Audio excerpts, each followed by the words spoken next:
when you open the door for somebody else. Welcome, everybody, to the Vaccine Conversation with Melissa and Dr. Bob. It's great to have you guys back on the show. And today's kind of a couple of interesting topics regarding flu. It's still flu season. The flu is still going around, and so maybe we'll post this before flu season is over. I think if they had it their way, it would probably be an all-year thing. Right. Let's just keep it going throughout the year. Yeah, but it's interesting. The swine flu hit in the spring during its first outbreak, like years ago. That was actually a springtime, which was a nice boon for the vaccine industry. How beneficial for them. I know. Sorry, no. But yeah, basically, Melissa did a couple of very interesting posts in January, recently about the flu, and we did a couple of flu episodes already back then. So I think we didn't really, I guess, post this podcast episode back then, But even in March here, it's still flu season, so I think it's still timely for you to know a couple of new issues about the flu vaccine and the flu. And so basically, one of your posts was about how well did the flu vaccine work in California last year, and you uncovered some amazing data that I was just couldn't believe it. And so I'm looking forward to. We're going to read your post. My fascinating your thoughts. fascinating thoughts, and then we'll kind of go back and forth about them. But then you also found out what's coming in the future for infant flu vaccines. They're going to start giving adult doses of the flu vaccine to infants. And I'll say why this is so important is because we also saw in January in Connecticut and New York mandating the flu vaccine for 2 to 4-year-olds in order for them to go back to daycare once the holiday was over, in order for them to go to daycare or, early preschool, mandated. So when we talk about the flu and we talk about adult doses for children, this is not something that is going to go unnoticed. We're talking about this is affecting American kids right now. We know that this vaccine is the least efficacious, and yet it's going to be, people don't think that the flu shot could ever really be mandated, but it's happening. It is. It's happening in certain, we know it happens in adults, that work in medical, in certain medical fields. Yeah, and I'm going to tell you a story about one of my daughters-in-law who had to get a flu shot. I'll tell you a little bit later in the episode. It's kind of an interesting story. Yeah, and so when people think, this doesn't really apply to me, it's already happening for kids. And the fact that it's an adult dose in a 2-year-old, think about that. And that it's mandatory. And then in that first year, if you haven't gotten it yet, you're supposed to be getting 2 doses a month back to back. Right. So this is concerning on so many levels. Yeah. Yeah, so we already did one of your truth posts about ethics earlier, and so these were, I think, your next 2 3 posts. and 4, right? Yeah. Yeah. So you can go to your Melissa's Facebook page and read these. Well, actually, we're going to read them to you. We're going to read them to you right now. Yes. So yeah. So don't pause the podcast and go read it and come back and like you always say. You don't have to. Right, we're going to do that for you. We're going to do it for you. Just sit back. Right. Sit back. Close your eyes if you want. Listen to the sound of the birds if you're in your car hiding out from your children right now. That's what I do when I get breaks. Am I the only one? Yes. Anyway, so enjoy this information. This is good. This is good stuff for us to be talking about. Do you want to read the next one? Yeah. I'll read the next truth. This is hashtag truth part 3 from Melissa's page on December. And just to set this up, December 18. I looked up this data because we had heard from the CDC there were 80,000 deaths from the 2017-2018 flu season in the United States, and so I wanted to just get an idea of what the numbers were for California, see how that looked, to see if I could find vaccine status. By the way, some states do not show it. I've started to look up other states. Some states do include elderly, some do not include elderly, some do include vaccine status, some do include hospitalization status and previous medical conditions. Some don't. It varies completely by state, and it's very different. And so when I did look up the California state data, this is what I found. Right. So remember when they told you the flu vaccine works? And how they said the vaccine will reduce the severity and keep you safer if you do happen to catch it? And notice how those posts go viral this time of year from someone who knows someone who died from the flu? If only they had been smart enough to get the flu vaccine. Well, I came across the research at the California Department of Public Health regarding last year's flu outbreak on cases with known vaccination status. And guess what? Reported data showed that half of adults and more than half of children with severe or fatal influenza received the influenza vaccine that year. That's amazing. Half the people who died or had a severe case actually got the vaccine that year. Okay, actually, you repeat it. It's funny. I'm reading it and you repeat it anyway. Okay, to repeat that. Yeah, I was just kind of ad-libbing there. But to repeat that, half of the most serious cases, ones that involved hospitalization and death with known vaccination status, occurred in individuals who were already, quotes, protected by the vaccine. But I thought they said the shot reduced the severity of the flu if you got it. If you think that's bad, during the 16-17 flu season, the California Department of Public Health confirms a whopping 70% of adults and 65% of children with severe or fatal influenza received the vaccine that year. So this past year, it was about 50% got the shot, but the year before, 65 to 70% of the severe cases got the shot. It's amazing. You already know, heck, everyone knows that the flu vaccine doesn't work very well. But 70% of people with severe or fatal cases of influenza had the shot? I mean, come on. Remind me again why it's so important to, quotes, get vaccinated anyway. It's so funny to hear you read my words. I know, yeah. Because these are my inflections in the way that I would kind of speak. And so it's really funny to hear you try to, I mean, come on. Okay, all right. Good. If you are going to accept a level of risk that comes with a particular vaccine, you would at least expect to get something in return. And I don't mean Guillain-Barré syndrome, smiley face, or like a scared face. And if by chance you're going to get the flu anyway because they just can't seem to predict the right strain, you would hope there was truth to what they told you regarding lessened severity, right? But it turns out that may have just been a marketing line. We already know the efficacy of the flu vaccine is less than stellar. Last year it was estimated to be 40%. Other years it's been as low as 20%. We also know the flu vaccine is the number one reported vaccine for side effects and adverse reactions. There is even new research that shows getting the vaccine consecutive years makes you less likely to mount a sufficient immune response the following year, making you more susceptible to the flu because you got the vaccine. And a study from 2012 found children who received the flu vaccine to be 4 times more likely to get another respiratory infection. But hashtag safe and effective, right? Like millions of Americans know, your best defense against any infectious disease is a strong immune system, and that refers to health from the inside out, not the other way around.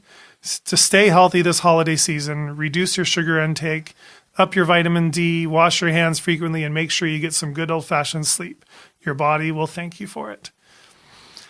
That was just, amazing to me when you showed me this information. And I think everyone's kind of suspected that the flu vaccine doesn't work very well, but to actually see the physical data that out of everyone in California who was hospitalized and had a very severe case or who died, half got the shot, half didn't get the shot. And the year before, 3/4 got the shot.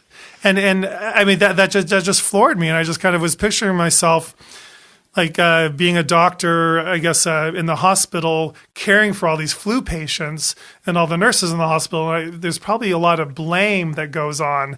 If you're hospitalized and you dared to not get the flu shot, and now I have to take care of you, and now you're here, your life is put at risk. The person across the hallway just died from the flu because you chose to not get the flu shot. Now, half the people that they're taking care of, or more than half the year before, got the flu shot.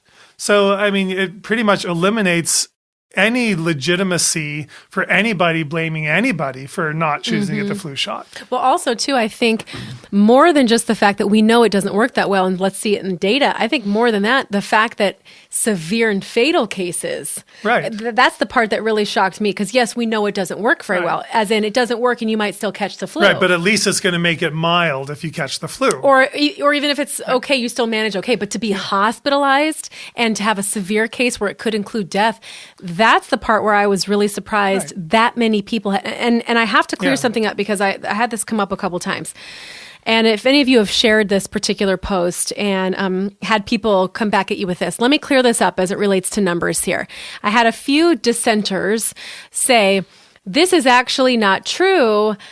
Only 22% of them were vaccinated. Yeah, and it's interesting that, I mean, you can't debate this information. I mean, no one on the pro-mandate side can say anything against this information because the data speaks for itself. And so, so what they had to do is essentially say, we only knew the vaccine status of half of these patients.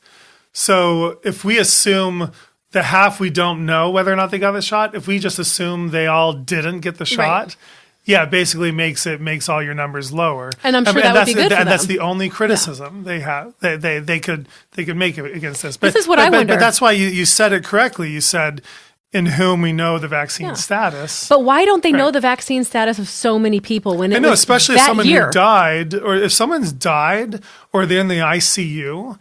How would they not have collected the data on whether or not they were vaccinated? But here's what I don't get. It's not like we're asking you if when you were 4 years old, did you get the measles vaccine? Right. That's not what we're asking you. Right. We're asking you if a month ago you got the flu vaccine. How hard is it to remember a month ago? You either know or you don't. To not know for 50% of the people is, to me, like medically negligent. You need to know that information. That has to do with how you treat somebody. It could have to do with if they're experiencing the side effects or respiratory infections as a result. You need to know that information. Yeah. So I'd be more concerned with the fact that there are half of the people that don't know. Right. You don't know the status for because you're not doing your job.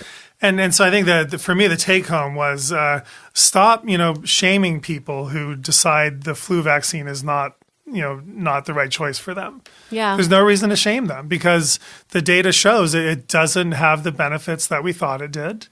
And it's not going to, these data show that there's no benefit in keeping you out of the hospital or lowering your fatality risk. And again, you don't have to shame. And then one of my family members who actually gets the flu shot because she works in the hospital, she was getting the flu shot and she was kind of grumbling that she had to get the flu shot. And she's like talking to the nurse who was giving her the shot, and she's like, I can't believe I have to get this flu shot because it's not going to stop me from spreading the flu to other people, and it's probably not even going to help me feel less sick, and it's not going to stop me from getting the flu. And the nurse giving her the shot said, "Don't flu shame. Why are you flu shaming?"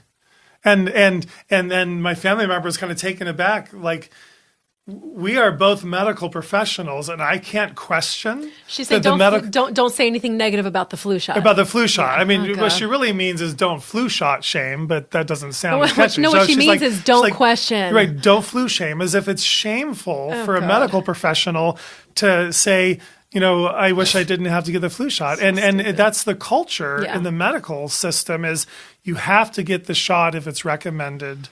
There's no reason to question it. And when you find data like this, it gives you every reason to question it. I got news for you. I'd be wearing a mask. Yeah, if I worked in that situation. Yeah, no question. Yeah.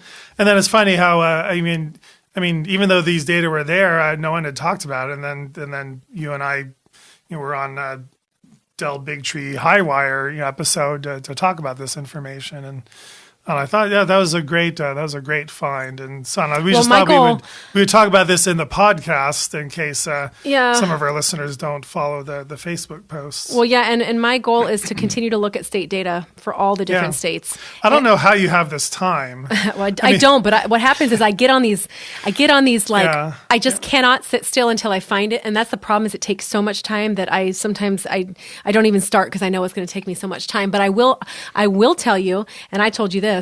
In Nevada, their state data was hard to find, but they have it by counties. In their largest county, Clark County, the number, this is including elderly, because they do report elderly, the number of those who had the vaccine for severe and fatal cases was 91%. Oh my gosh. Which is like 91%. That means almost everybody who was hospitalized or died had the flu vaccine. 91%. I haven't put that out there yet. And I'm going to try to compile some different states. Like, again, every state includes or does not include different information. And it's hard to know the truth because they're not sharing vaccine status. But my goal, my inclination is that it's going to mirror what we see here, because why wouldn't it? The flu vaccine rates are about the same. I would expect to find the same result in every state, whether they tell you about it or not. Yeah. Okay, well, there's the next post. You want to go back to reading, or can I pretend to be No, you're butchering my words. I'm just kidding. The last one, this is kind of, in addition, talking about the flu vaccine. I was looking at some of the ACIP, and we're going to do an episode on this because I want to know exactly who these people are, right? This is the committee of people that make the decision on what goes on the vaccine schedule. And it's called the Advisory Committee on Immunization Practices, the ACIP. And when everybody says just defer to them, these are the experts, there have been some questionable things I've seen added on and some questionable reasons. So I looked through the meeting report that they hold, I believe every quarter. But in one of their most recent meetings, you can find this online yourself, they talked about several different things that they want to do. They want to increase the age for the HPV vaccine to be up to 45 years old, even though they have recommendation after recommendation says it only works in under 22. I mean, they literally say that and they go, but let's just do it anyway. Yeah. So they're increasing all their populations of most vaccines. So some of the vaccines that were 5 and older are now, they want that to be 6 months and older.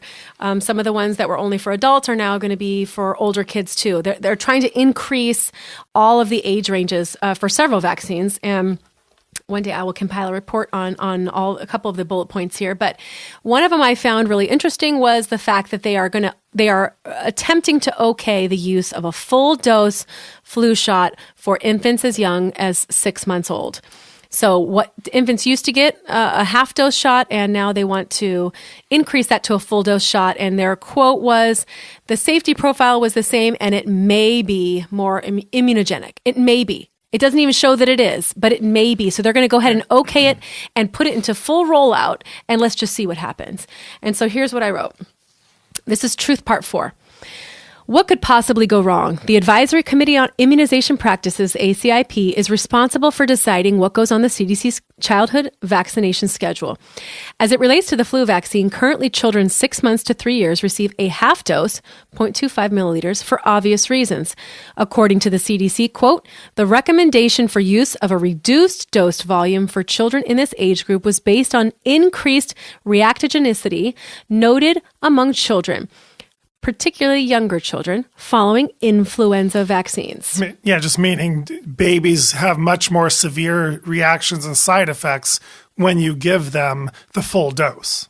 So that's why they give them a half dose. Right. Continued on.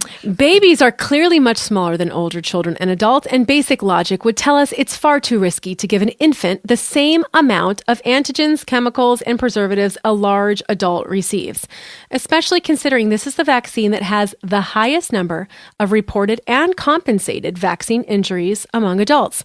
60% of all annual VAERS reports come from adverse reactions to the flu shot. If it's causing so many vaccine reactions in adults, why would we give the same dose to children and, worse yet, babies? And in the, I'll continue on. It says it here. However, contrary to basic logic, the ACIP recently submitted a biological license application to the FDA to, quote, permit use of a 0.5 milliliter dose of Fluzone quadrivalent in children as young as 6 months of age, end quote. Infants who receive back-to-back flu vaccines at 6 and 7 months per the CDC schedule will now be receiving the same dose as a 200 or 300-pound adult twice, even though they only weigh around 16 pounds. So I have to stop there because everybody knows when it relates to medication, dosing is based on weight. Right. With every other medication, you can't even give, teething tablets without it being based on weight. It's about age and weight and size. Right. So what makes anyone think it would be totally fine to give a 300-pound man the same dose that you would give a tiny 16-pound infant? Right. And not only one dose, but the same dose again a month later. Right. For babies, in that 'cause first babies year. get 2 shots. So forget the fact that there are several reported financial conflicts of interest within the ACIP, like committee members deciding which vaccines are recommended, also holding vaccine patents or stock in vaccine manufacturers. Ignore the fact that half of flu shots still have mercury, thimerosal, in them, and those are still given to infants and pregnant women during shortages. Forget that every individual detoxifies differently, and genetic markers decide how much of the toxin gets removed from the body and how much takes up residence in the brain. Let's even pretend we don't know that more than half of the severe and fatal pediatric flu cases in California last year with known vaccination status received the influenza vaccine. Does this really seem like a good idea? And all of this unknown risk for a vaccine that has the lowest efficacy of any on the market. Bottom line, it's shocking that they can permit the use of such a strong dose vaccine for such a young baby. A baby who is also given 8 other doses of vaccines at the same 6-month well visit appointment. That baby will get 30 doses in the first year of life, more than you or I got in our entire childhood. And we're talking about a vaccine schedule that has never been tested for safety. Not once. Remind me again how the science is settled. And so some of this overlaps with what we talked about with the flu vaccine. And of course, many of the things we talk about all the time. But seeing it written down in little posts like this, other people see them that maybe don't listen to this podcast, people that have not been in this battle. And this is another one that's been shared almost 1,000 times. Or no, excuse me, the last one, the flu vaccine has been shared. Or maybe it's this one. One of these, in addition, Yeah, this has one, been 900 shares. Yeah. But don't forget what my mom shares. Add that to it. Now we're at 1,000. Okay. My mom shares 100 times. Okay. Just kidding. You can't share more than once, just so you know it only counts at once. But I mean, a lot of this we talk about this stuff. We've had entire podcasts on just one sentence here, and we will continue to have podcasts on just certain elements of these things. There's so much that goes into it, like the conflicts of interest. We have yet to do that podcast yet, but that's important. The fact that the vaccine schedule's never been tested, we've talked about that. Right. The fact that, our vaccine schedule is so high, we've talked about that. And again, the fact that they're okaying things without anybody knowing and nobody agreeing to this. Like, can we get a public vote, please? Like, can we just decide?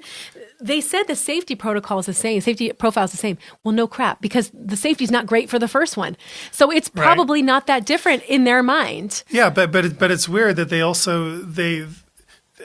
say the safety profile is the same, but they also say babies react worse when you give them the full dose. Which is why they gave those the are half two dose. different. Those are two different statements. So I guess again for me, it concerns me that we have a vaccine that barely works, and so that it's kind of like a knee-jerk reaction. Well, let's just double the dose. Yeah, just give more and see what happens to double the dose.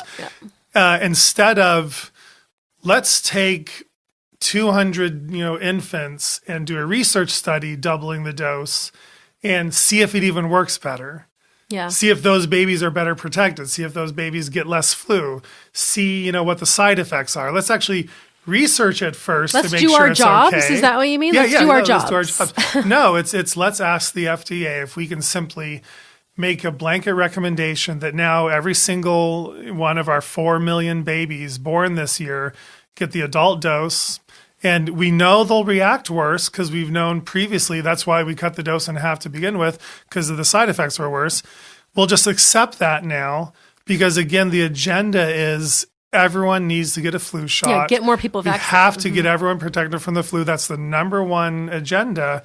Instead of let's make health decisions that are going to make everyone be the healthiest. Right. As two different disease management and health are two totally different things from the way that they look at it. Yeah. Yeah. So these things are always going on behind the scenes. I know these meetings that you can people don't know about it, and so I guess I don't have this.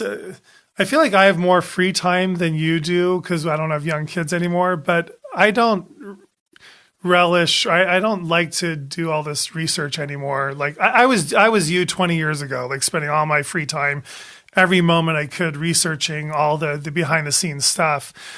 I don't know. I'm older. I'm just tired. So it's exhausting. I will tell you, it's exhausting. I love that you don't have the time for it. But you use the time you do have because it's a passion for you, and I just get driven sometimes when I find something like this. I'm going, how come people don't know about this? I mean, just like with the measles outbreak, the Disneyland outbreak, and they were trying to pass 277, and they kept saying, well, it's because of whooping cough, and there were fatalities in the outbreak in 2014. When I started looking up that data, I was like, are you kidding me? 90% of those cases were vaccinated. I was blown away by finding that information. That's what started to really open the door for me, that there was information out there that they knew that said the exact opposite of what they are using to sell their pro-mandate narrative. And so this is just another one of the things that you come across and you're like, are you serious? Like, nobody knows about this. They didn't ask for anybody else's approval. They're just going to do it. And parents might not even know this is what their child's going to get. And they didn't make sure it was okay or ethical or even better or safe or any of it. They just do it. Like the HPV thing. We'll talk about that. The new recommendations for HPV. I will do an episode on that because you should read. Does not work over 22 years old. Best and under 22 years old. Best. But let's open it up to 45 years old. It says the opposite of what their data tells them, and they're telling in this meeting, they're telling everybody the data, and then they go, so our recommendation is to open the age to 40. You're just like, did you just listen to what you just said? You just told me it doesn't work in people over 20 years old. Why? So what's the benefit from 20 to 45? In fact, the disease ratio for cervical cancer is increasing in that range. They're saying it's not going to work, and I wonder if it's connected to the kids that have already gotten the HPV shot now, 10 years later. There's so much on that one. Anyway, we haven't even gone into HPV at all. Yeah. That'll take several episodes. Oh my gosh, I feel like we're going to maybe need to start doing more than 2 episodes a week. This was 3. So much to talk about. This was 3. No, but I mean, as far as publishing them and putting them out there, and I know. There's let us know, audience. Let us know if you want more than 2 podcasts a week. I'll Stop see if it. we can. No, but let us know some ideas of things that you want to have. Hey, can we show? Should we do more of your Facebook? Let's play one of your songs that you sing on your Facebook page. No. Let people enjoy that. And no, I must leave to get back to my 2 little ones who are waiting for me before they take their naps because they want their mama there. Yeah, Steve can't put them to sleep for their naps. But they've already been gone. I've been gone a couple hours, which is not typical for them. And hashtag mom life. And this is what happens when you love your babies and they love you too. So yeah. That's anyway, a good problem to have. It is. And also a little bit suffocating, but yeah. But I got my 3 hours now. It's time to get back, and then they can go to sleep, and I'll get some free time to do some more research. All right. But I'll keep doing posts like this. You guys can follow my page and keep updated with some of these. Dr. Bob is gracious enough to share them when he feels so inclined. If something resonates with him, he shares it so you can get from his page sometimes. Because sometimes what you write doesn't resonate with me. Yeah, especially the ones with like hashtag mom life. Yes. He doesn't share those posts. But I'll also try to get these in written form and put in a blog that we can have on Immunity Education Group so that it can be written there as well for you. We are always trying to have content available at your fingertips. And like you, I get tired of repeating the same things over and over because I get a lot of people that will ask me, and I write the story so many times, several times, and it's like I just want to write it down in one place that you can direct people to. Is a lot easier. Okay. But anyway, thanks again for joining us on this episode, which was about my truth series that I'll continue to do, and we will see you guys hopefully soon. And don't forget to rate and review and check us out. Yeah, and if you enjoyed our J.B. Hanley episodes, the 2 episodes we had interviewing him, he has promised to come back and let us pick his brain some more about. Oh yeah, we have so much more in his book. Continuing through his book, so there will be more J.B. to come, and there's more other guests as well. And if you didn't enjoy that episode, what's wrong with you? Because that's a good book. He's super smart, and there's lots of good information. So yes, yeah. All right, we'll get you in the end. Yep. We need to announce the day that we're going to do the live Q&A Facebook. Ooh, yeah. So let's do that on the next episode, and we'll figure out what day that's going to be, and then we got to pick a day. Okay. Bye, listeners. Thank you so much. Let's keep it rolling, and you and I can pick a day right now. All right. Well, let's pick a day. I mean, let's do this. But synchronize your calendar. I know. What are you doing? Let's see. I can't do it Saturday the 30th. Does it have to be a Saturday, right? Do you want to do a Saturday? Sure. Let's do the 6th, April 6th. Okay. Okay, Facebook. maybe April 6th, Facebook 9 Live. o'clock a.m. Okay, Facebook, sure. Yeah, okay. 9 o'clock a.m., Facebook Live, April 6th. We're going to do a full hour of Q&A. Are we going to podcast it? Yeah, live Okay. Facebook. Yeah, Facebook Live. Oh, yeah, Facebook Live and podcast. So we're going to have Q&A. a separate thing that we can actually look at people's, so we can have one of our phones for the camera and then have something we can actually read their stuff. Yeah. Okay. But yeah, join us. Yeah, so join us April 6th, 9 a.m. Saturday, 9 a.m. for Facebook Live. And we have to clarify that the Facebook Live will be on the Immunity Education Group Facebook page, not Melissa's page, because the last one we did was on your page, personal page. Will be on the Immunity Education Group Facebook page, so find us there. It'll be at 9 a.m. Pacific time. I got to specify that, right? Ask us, anything that's been, on your mind that you want us to talk for, 5 minutes on, and we'll just go through all the questions. And Okay, we were not going to be able to answer everybody's questions. I just want you to we know. will. No, we will I not. will stay until. Yeah, right. Until.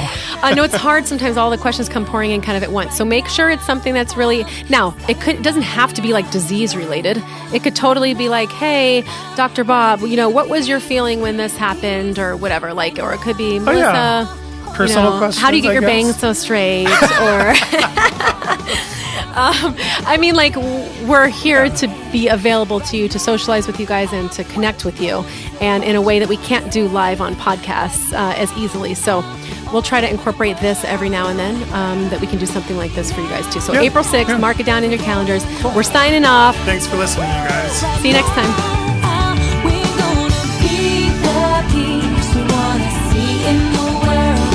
Yeah, be the peace we wanna see in the world. Yeah, be the love we wanna see in the world. Be the joy we wanna see in the world. Be the change we wanna see in the world.